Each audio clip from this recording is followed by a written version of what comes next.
Madam எனக்கு 35 வயசு ஆகுது. எனக்கு முழங்கால் வலியும் இடுப்பு வலியும் இருக்குது. இனிமேல் நான் கீழே குனியவோ இல்லை கீழே உட்காரவோ கூடாதா? இப்போ இருக்க காலகட்டத்தில் பார்த்தீங்கன்னா எல்லாருக்கும் நீ பெயின் பேக் பெயின் வருது ரொம்ப ரொம்ப காமனாக இருக்குது. உங்களுக்கு ஒரு 35 வயசு தான் ஆகுது அப்படின்னு பார்த்தீங்கன்னா தாராளமாக உங்களை கீழே உட்காராதீங்க, ஃபார்வர்ட் பெண்ட் பண்ணாதீங்க அப்படின்னு சொல்ல மாட்டோம். ஏன்னா நம்ம பாடி டிசைன் ஆகிறதே மூவ்மெண்ட்டுக்காக தான் டிசைன் ஆகிருக்கு. அப்படின்னும் போது ஃபஸ்ட்டு உங்களோட நீ பெயினாக இருந்தாலும் சரி, பேக் பெயினாக இருந்தாலும் சரி, அந்த பெயின் வரதுக்கான காரணத்தை முதல்ல தெரிஞ்சுக்கோங்க. அதுக்கு ப்ராப்பராக எக்ஸசைஸ் கொடுத்து ஸ்ட்ரென்தன் பண்ணதுக்கப்புறம் நீங்கள் ஃபார்வர்ட் பெண்ட் பண்ணுறதையும் கீழே உட்கார்றதையும் எதையும் ரெஸ்ட்ரிக்ட் பண்ணிக்க வேணால் தாராளமாக செய்யலாம். மேடம் எனக்கு 40 வயசு ஆகுது. இடுப்பில் எனக்கு L4 L5 டிஸ்க்கு சர்ஜரி பண்ணியிருக்கேன். இனிமேல் நான் லைஃப் லாங் கீழே குனியவோ இல்லை கீழே உட்காரவோ கூடாதா?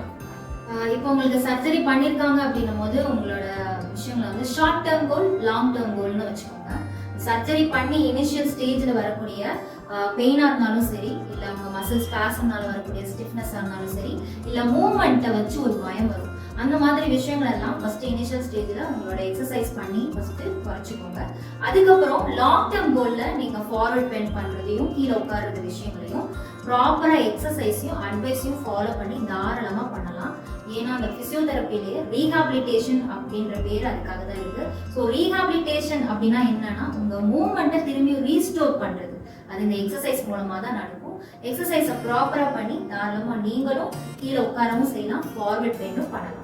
மேடம் எனக்கு 60 வயசு ஆகுது. 2 முட்டையுமே வலி இருக்குது. இனிமேல் நான் ரொம்ப நேரம் நிற்கவோ இல்லை கீழே உட்காரவோ கூடாதா? இப்போ இந்த ஏஜுக்கு வரக்கூடிய வலிகளை வந்து நீங்கள் வந்து தேய்மானத்தினால வரக்கூடிய வலிகள், டீஜெனரேட்டிவ் சேஞ்சஸ் அப்படின்னு சொல்லுவாங்க. இந்த தேய்மானத்தை யாராலையுமே தடுத்து நிறுத்த முடியாது.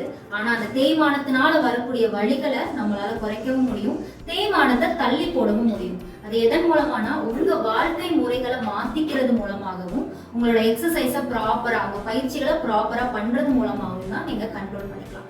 ஸோ இப்போ வாழ்க்கை முறைகள் அப்படின்னா இப்போ நீங்கள் நிறையா நேரம் நான் கீழே உட்காந்து தான் நான் எந்திரிப்பேன் எல்லாத்துக்கும் அப்படின்னா அதோட எண்ணிக்கையும் கீழே உட்காந்து இருக்கக்கூடிய நேரத்தோட அளவையும் நீங்கள் குறைச்சிக்கலாம். இப்போ நீங்கள் கிச்சனில் நான் ரொம்ப நேரம் நிற்பேன் அப்படின்ற விஷயங்கள்ல உங்கள் நிற்கிறதோட நேரத்தையும் நீங்கள் குறைச்சிக்கிட்டு அந்த நேரத்தில் முடிஞ்சா உட்காந்துட்டு திரும்பி கொஞ்ச நேரம் கழிச்சு நிற்கிற வேலைகளை பார்க்கலாம். இதன் மூலமாக உங்களோட இந்த தேய்மானத்தினால வரக்கூடிய வலிகளை நீங்கள் குறைச்சிக்கலாம். Thank you so much.